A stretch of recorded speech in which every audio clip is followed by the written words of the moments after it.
We are happy to have you, Braves Country, for episode 3 of the Pennant Grace. I'm Emily Grace McWhorter. This is Josh Ush Sisk, and we have some recapping to do and some previewing to do and a giveaway to announce, but stay tuned for that. Yeah, there's a lot. It feels like things are bad and things are good. Right. But when you lose on a walk-off, it's like it makes it seem like everything's terrible. But the Braves have won 4 out of 5, and they won the series from the Mets. Right. It's easy to forget that we, in fact, won the series. I don't know if you guys were up for the game last night. If not, I'm sure you heard about it. My parents fell asleep, woke up to the walk-off, and we did not do a post-game recap last night. No. We all know how we feel about that. Right. My text to EG was, do I have to do a video right now? Because I just want to go to bed and forget this happened. Had a feeling going into it that it could happen too. Did you have that feeling? I did too, and I don't think it was just AJ Minter on the mound. I just had that feeling of, okay, this may be where we give it up. And lo and behold, we did. Yeah.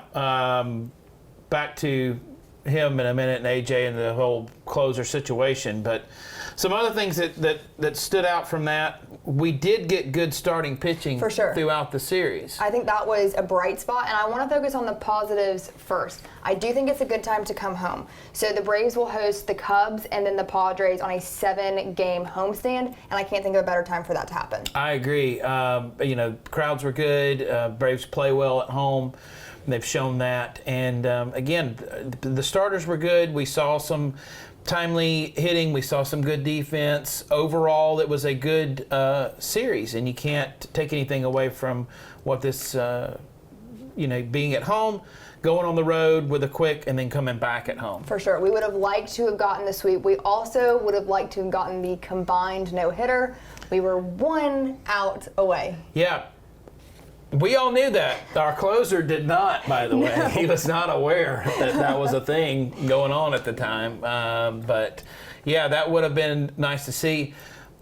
Man, Max Fried has had some nice outings here lately. It seems like we're seeing glimpses of who he can be, and I love it. He looked so strong and very calm, cool, collected through the duration of his start. Yeah, that was a highlight. Jared Kelenic with another home run. That was a highlight. The continued excellence of the Big Bear, Marcell Ozuna. MVP talk early in the season for how well Marcell is playing, but he's playing hitting the ball as well as anybody in baseball right now. He is, and what's interesting, and I saw a tweet about this, that since 2021, the MLB has not tweeted about Ozuna. There's been a lack of acknowledgement of him, and this season they have been forced, I don't know if that's the correct word, but they have had to post about him, and it's been since 2021 that he's shown up on their feed. Yeah, I like it. Some other things that we saw that are probably top of mind coming off of last night is the reigning MVP, Ronald Acuña. A couple of missteps on the base path. We were texting about that, and I want to know what y'all's thoughts are on this. Ronald Acuña is one of those players that his personality is larger than life, and that's why we love him. Lately, I've seen a lot of things on social media of, what if Acuña ran out that ground ball next time? What would happen? And now we've seen 2 back-to-back pickoffs at first, and it's just painful to watch. Yeah. And I don't want to jump on the bandwagon of hating on Acuña, talking bad about him, but I do think it's interesting to kind of discuss between us and you guys listening what that looks like, what needs to change. Yeah, and I saw some comments too on X, formerly Twitter, from people who cover the team that you would not in any way categorize as haters, that had to, criticize those moves as just some mental lapses there on the base path, and that really could have cost the Braves in those situations. You never know. But that you don't know what the consequences could have been from that. But, that could have cost the Braves a run, for instance. Do you think that Snit should bench him? No, I don't. I haven't seen anything from that to indicate that. Does that help sometimes? It does. That may bring more attention to this than you want, which exasperates the situation as well. I agree. So I don't think I've seen or heard of anything that would warrant that, but interested what you guys have to think about that. For sure. I've seen some stuff. Again, we're going to have a lot of couch coaching going on, and we see that a lot with Acuña as a whole. I think since he was a rookie, everyone always has an opinion on him. And I don't think that's necessarily a bad thing. But when you look at the bigger picture, he's at a slow start. He's not used to that. And really, we talked about this. He has not been himself since, truthfully, before playoffs of last season. He needs to get going, and we're seeing flashes of it. And the running through the ground balls, I would like to see that, but that's never been his MO. Like we see Mike Harris, even Travis d'Arnaud sliding into first base head first. Yeah, that was awesome. Yeah, it was. What about the Mets? What did you think of the Mets? That's a 500 team, and do they look like a 500 team to you? Did you see more in them? Are they about what you expected? I would say they're about what I expected. Brandon Nimmo. Yeah. Oh my goodness. And I will say, we don't often speak highly of the Mets, but his Mother's Day interview was awesome. I loved every bit of it. And then for him to obviously come out and do what he did, that sucks. But I saw it more last night than the 2 games before. They have good players. I mean, there's no denying that. I don't think you go into a series with a team like the Mets with, like I said, a 500 record and think, oh, this will, be a walk in the park. They have the weapons there. They can beat you. Pete Alonso at first, too. Yeah. I mean, we have to give him credit for getting Acuña out on a pickoff twice and knowing on that second one to challenge it. I agree. That was pretty impressive. I agree. Okay, so like we said, we are back home in Truist Park for the Cubs. Dansby Swanson comes home. He is on the IL, and there's no indication of when he'll be back. What are your quick takeaways as we head in for this homestand? Yeah, so Cubs are a good team, 24-17. They're only a half game back of the Brewers, who have, really been the class of that NL Central for a while now. This is a unrecognizable team than the team that won the World Series. That keeps getting further and further back in history. I feel like it just happened. It didn't just happen. What it's been year a while now. 2016? 2016. Yeah, so that's a long time. We're approaching 8 years. Yeah, but they're a good team, and they've been playing well, and I think that they're going to be a big challenge. We mentioned this in the last episode. Braves are going to have them at home, turn around and go there. Looking at what the Braves have coming up after the Cubs, like you mentioned, Padres, that's a 4-game series at home. Then you go to Chicago to Wrigley to play the Cubs, then to the Pirates. You come back home and you have the Nats for 4 and then the A's. And after this Thursday, you don't have another day off until June 3rd. So that's a long stretch of games, but you're facing 500 or below teams. And so these are a lot of series where the Braves can potentially make up some ground. For sure, and there was a missed opportunity to go back to the Mets series to gain one against the Phillies. They got walked off by the Marlins. Also very painful, but I would like to have seen us get a game there. Another thing that we forgot to mention, Austin Riley. He does have an injury right now. And did they say oblique? What are just they left side tightness? They said left side. They specifically did not use the word oblique. Different. I know immediately most of us thought Sean Murphy, but it looks different than that. I don't think it's going to be anything near that serious, and I do think that we will have Austin Riley back. I think we'll have him back before the end of this week. Yeah. All right, we'll hold you to that. With that upcoming schedule, guys, we're going to have a lot more episodes here because as the Braves play some more games, we're going to be putting out some more episodes. So make sure you're following us to see when we're going to be posting that. Typically, we do have that Thursday slot, but you never know. Today we're filming on a Monday. We'll have this out tonight for you guys, so just keep up with what we're posting. Yeah, back to this Cubs series. Looking at these pitching matchups, these are all night games, your regular 7:20 Eastern, 6:20 Central starts. I do think it's going to be a low-scoring series, by the way. So Lopez taking the mound tonight for the Braves, taking on Here we EG. go. Shota Imanaga. Shota Imanaga. Who is did you say 30 years old? 30-year-old from rookie Japan. Yep. Out of Japan. 7 appearances this year, has a 1.08 ERA. He looks like an ace. He's been absolutely phenomenal. So what I've seen about him is that his fastball is excellent. We're going to see a lot of those pitches being thrown, and overall his command is next level. I'm excited to just observe him tonight. Yeah. Showing off again my pronunciation skills. Tomorrow, Chris Sale against Jamison Talon. Let's go with that. We'll go with it. Correct us in the comments. A 1.13 ERA. And then Uncle Charlie in the mounting game. 3 Cubs have not named a starter yet for that. So you're going to get good pitching matchups, we know, in the first Yes. 2 games, and I do think it is going to be a low-scoring series. And I love what we have against the Cubs in our starting rotation. Lopez has shown a lot of improvement from year to year. So his changeup is iffy. The only 2 runs he's given up have been on that changeup, but his curveball and his slider have improved drastically. I agree. Yeah, so I expect to see those pitches in heavy rotation this evening. So where will you be watching the games this upcoming series? I will be watching the games in the confines of the Siska State at home. That is a luxury that I have. I do still get the games. Of course, you're welcome to come Thank you. watch Thank the games you. at my house. So you don't have to find... I cannot relate. Yeah, EG drives around Birmingham looking through windows to see if it's on in someone's house. So if you guys see me in your backyard, I'm just trying to observe the game. Not a creeper. Not just a creeper. Trying to watch the Braves. Yes. Yeah. I had to go to Odie's last Wednesday. Super fun. Played trivia, but I was locked in to the Braves.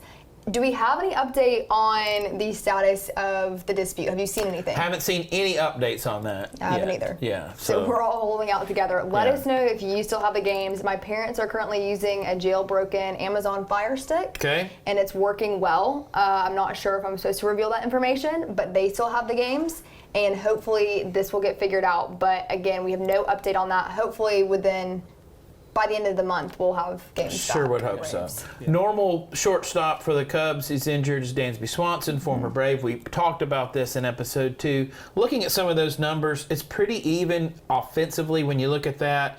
Arcia has the edge in most of the categories as far as hits, RBIs. His OPS is higher. Does have a higher batting average of 255 versus 209 for Dansby. Again, I do think, as popular as Dansby Swanson was, that Braves fans are very happy with Orlando as their long-term shortstop. For sure. We mentioned that last episode again, that Arcia has kind of become that clubhouse glue guy, and I think that was something that was really needed. Defensively, he's producing. Offensively, he's producing. One thing I want to see, though, this series is I want to see continuity come together. So I feel like the last 2 series we've seen flashes, and we've seen it on the mound, we've seen it offensively, we've seen it defensively. I want to see it come together and wrap it up in a nice bow. I agree. One of the things you brought up was about closers. Yes. A lot of talk about closers. Lots. So I got a bevy of data from friend of the show, Morgan Wright, comparing Iglesias and Minter. All right, let's hear it. I'm excited. His point was mainly about Iglesias. If you look, his strikeouts per 9 innings has gone down, and it's currently at a low. Okay. And it's below what he's been doing and also below his career average. Morgan agreed with me. A.J. Minter really feels perfect for that 8th inning role. So he's saying, I'm not saying necessarily put him there long term, but maybe putting him there short term and seeing about what's out there. Now, he says this to me before last night. A.J. Minter did close the game last night. How'd that turn out? Did not turn out well, and that's 2 in a row that he's been in that closing position. And we love A.J. Minter. We do. He's a staple of that team. He's one of the longest tenured guys on the team. He is, and I love what he said after. I'm actually going to pull it up, see if I can find it, but I will. Actually, no, I'm not, because my phone is nowhere to be found. But we'll flash it up here. Essentially along the lines of he's not going to be scared of the batter. He's going to throw his stuff, and it's the home run ball that is clearly messing with him. He does have a higher strikeout rate than Iglesias. Iglesias has a better ERA. I still have faith that it's so early in the season that Iglesias will regain more of the form that we're used to seeing with him. It's going to be interesting to see if the Braves are going to be buyers as far as their arms go, bullpen-wise and starting pitching-wise. We talked a lot about Bryce Elder. We mentioned him briefly earlier. He had a really good start last night. Yeah. No walks. That's huge. He had, I think, 8 the game before. Right. So that's a bright spot. And we mentioned that you were not going to give a prediction on Bryce Elder. And I guess that's going to be the play the rest of the season. 4 starts, 3 of them have been very good. Yeah. I get that one of them was really bad, but the walks to me that you mentioned, I honestly think that was the most important thing. I do think that Braves fans are sensitive to pitching as a whole. I think that's always been something that has lacked, and I'd like to see it, again, with the entirety of Braves country, have some consistency and us not all hold our breaths at any point in the game. Having Tom Glavine, John Smoltz, and Greg Maddux at the same time tends to spoil a fan base. Just a little bit. Yeah, just a little bit. But I really do feel good about the Braves rotation, and looking ahead at the schedule, you know, I feel strong about the Braves' chances no matter who they're playing. That will bring us now to the giveaway announcement. So we are really excited here at the Pennant Grace. We have started this platform, and we want to get to know more of you guys, and we want more of y'all seeing the Pennant Grace. So we've decided we're going to be doing a giveaway. Do you want to tell them what we are giving away? Yeah, so one of the best indicators of a giveaway when you go to a game, the best indicator is the crowd. The second best is the aftermarket and what you see some of these giveaways going for in the aftermarket. And I can't think of a better example than the old standby of the bobblehead. And people will go all out of their way for the bobblehead. And we have in the box. Pretty good Atlanta Brave here. Pretty good. Yeah, all-time greatest of all time. My favorite stat in all of sports, by the way. You take away all of Hank Aaron's home runs, and he still has 3,000 hits. That's my favorite stat in sports. So the greatest of all time himself, the Hammer, Hank Aaron. We have that bobblehead for you. E.g., for our Pennant Grace viewers, how can they get this? All right, so you're going to go to our Twitter, our X, formerly known as Twitter, and we will be posting a picture and graphic of this bobblehead. If you quote tweet it with your favorite Braves memory, follow us on that platform, and go to our most recent episode and give us a comment, give us a like. You'll be entered to win the Hank Aaron bobblehead. This is this season's giveaway. So we will ship it to you, no problem. All you have to do, go to our X at the Pennant Grace, quote tweet it with your favorite Braves memory. We'll pick our favorite, give us a comment and like on our latest episode, and you could be walking home with this. It's pretty awesome. I love it. Love the uniform. This is, to me, one of the best bobbleheads that they've done. It's iconic. We got a like and a comment on YouTube. Quote tweet with your favorite Braves memory on X. And make sure to follow us. And we will be announcing the winner. We'll give it, how many days do you want to give it? I'd say we give it till Friday. That sounds good. Let's go through Friday. We'll go through Friday. Today's Monday when this episode is dropping. You'll have until Friday to enter in. We're really excited. We want to grow our platform so more of you can come hang out with us. Socks are officially in production. Super exciting. We'll show you guys some samples of what that looks like soon. Waiting on the markups, but they will be here. So we have a lot of fun stuff coming up. We do. Yeah. It's going to be fun. All right, that will do it for us here over at the Pennant Grace. Like I said, make sure to enter this giveaway. You do not want to miss it. We will also have more giveaways coming up, more bobbleheads, jerseys. We'll figure it out, but we want you guys to be a part of the Pennant Grace family. There you go. Go Braves.